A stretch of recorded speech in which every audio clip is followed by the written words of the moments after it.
Hello दोस्तों, आप सभी का स्वागत है आज की वीडियो में हम बात करेंगे एक और नए आईपीओ के बारे में जो कि है टॉलिंस टायर्स लिमिटेड का।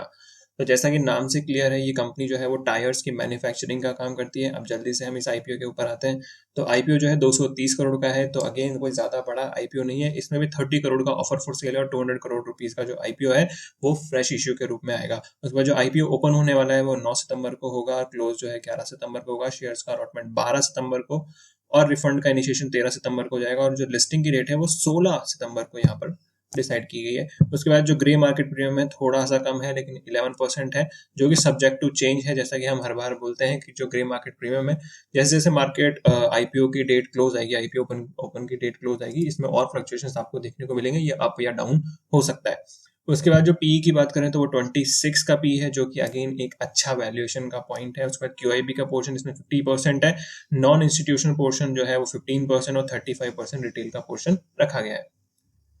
इसके बाद बात करें तो रिटेल इन्वेस्टर्स के लिए एक लॉट के अंदर जो है 66 क्वांटिटीज आप अप्लाई कर सकते हैं। कट ऑफ प्राइस 226 होगी और जो एप्लीकेशन पे अमाउंट होगा वो 14,916 रुपीज का होगा। आईपीओ के जो ऑब्जेक्ट्स हैं वो वही, पहला तो कि आउटस्टैंडिंग बोरोइंग्स का पेमेंट इनको करना है। उसके बाद जो सब्सिडरीज कंपनीज है, इस कंपनी की कुछ सब्सिडरी कंपनीज भी है, तो उनमें इसको इन्वेस्ट करने के लिए पैसा चाहिए। उसके बाद long term working capital requirement के लिए और जनरल कॉर्पोरेट पर्पज के लिए भी यहाँ पर ये आईपीओ लाया गया है।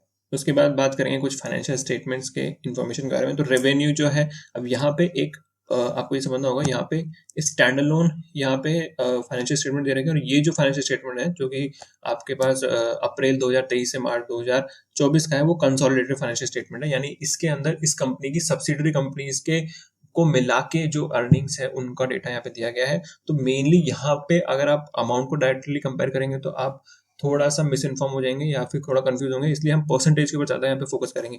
वैसे ओवरऑल देखा जाए तो इन दोनों सालों में देखें तो रेवेन्यू यहाँ पे इंक्रीज हुई है और यहाँ पे जब ओवरऑल देखा जाए कंसोलिडेशन में तो यहाँ पे रेवेन्यू आपको इंक्रीज होती हुई दिख रही है। उसके बाद प्रॉफिट आफ्टर टैक्स भी इंक्रीमेंट पे है और जो प्रॉफिट का परसेंटेज है, जो मैंने कहा परसेंटेज वाले फिगर्स यहाँ पे ज़्यादा इंपॉर्टेंट होंगे, तो वो 11.36% है, जो कि अगेन एक बहुत ही इंप्रेसिव परसेंटेज यहाँ पर है।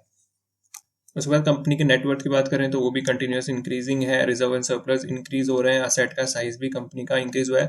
फिर सबसे इंपॉर्टेंट चीज आती है ईपीएस। तो जो ईपीएस है वो यहाँ पे 9.52 का है ऑन कंसोलिडेटेड फाइनेंशियल स्टेटमेंट्स, जो कि बहुत ही इंप्रेसिव है। उसके बाद आगे बात करें कुछ और रेशियोज के बारे में, तो एबिटा मार्जिन कंपनी का 20.41% है, विच इज़ वेरी इंप्रेसिव। उसके बाद रिटर्न ऑन इक्विटी 25.87% है, जो कि बहुत इंप्रेसिव है। और देखें तो पिछले 2 सालों में तो ये लगातार इंक्रीज हुई है। उसके बाद जो रिटर्न ऑन कैपिटल एम्प्लॉयड है वो भी बहुत ही इंप्रेसिव है, 36%। और देखें तो इन्होंने धीरे धीरे जो अपना डेट इक्विटी रेशियो आप देखें तो धीरे धीरे कम हुआ है। तो पहले 2022 में जो डेट इक्विटी रेशियो था वो 4.51 था, जो कि बहुत ज्यादा है। और तब भी ये 14% का return on capital employed maintain कर रहे थे। उसके बाद धीरे धीरे इन्होंने करके कम करके इसको 0.78 के ऊपर ले आए, जो कि बहुत ही इंप्रेसिव है। और अभी भी ये अपना ऑब्जेक्ट आईपीओ में मेंशन किए हैं कि आईपीओ का कुछ अमाउंट जो होगा वो डेट के रिपेमेंट में भी जाएगा। तो अगेन ये बहुत ही एक अच्छा यहाँ पर संकेत है। तो ओवरऑल देखा जाए तो आईपीओ यहाँ पर अच्छा नजर आ रहा है। अब इस आईपीओ में आपको इन्वेस्ट करना है या नहीं करना है, ये डिसीजन आप कंपनी के प्रोस्पेक्टस को देखकर ले सकते हैं। आप अपने फाइनेंशियल एडवाइजर या फाइनेंशियल प्लानर की सलाह भी ले सकते हैं। कंपनी का जो प्रोस्पेक्टस है मैंने डिस्क्रिप्शन में उनका लिंक दे दिया है, आप उनके अच्छे से स्टडी करिए और उसके बाद ही डिसीजन लीजिए। आईपीओ एप्लीकेशन अलॉट होने के ज़्यादा चांसेस बढ़ाने के लिए आपको मल्टीपल डीमैट अकाउंट से अप्लाई करना चाहिए। डीमैट अकाउंट अगर नहीं है या और ओपन करना है तो उस डीमैट अकाउंट को ओपनिंग के लिंक्स मैंने डिस्क्रिप्शन में दिए हैं, वहां जाके आप डीमैट अकाउंट ओपन कर सकते हैं। तो ये था छोटा सा एनालिसिस आईपीओ के बारे में। तो मिलते हैं नेक्स्ट वीडियो में किसी और आईपीओ या नए टॉपिक के साथ। तब तक के लिए थैंक यू सो मच।